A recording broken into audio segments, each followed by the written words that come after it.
สบายดีผู้ชมมาเบิ่งทหารรัสเซียได้ออกแบบอาวุธใหม่ในสนามรบโดยมีการประดิษฐ์สร้างอาวุธและมีการฝึกฝนด้วยรถถังบังคับวิทยุ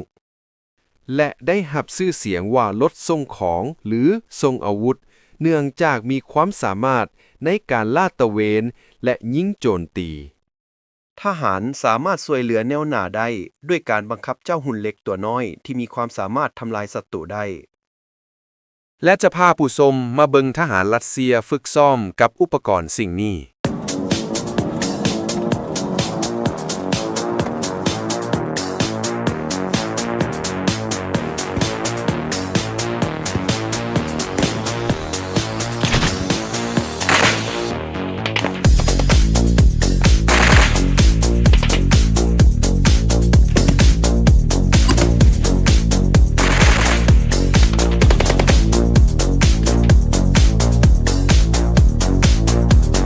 Роботизированный комплекс пришел к нам недавно, освоили очень быстро, очень прост в управлении он у нас.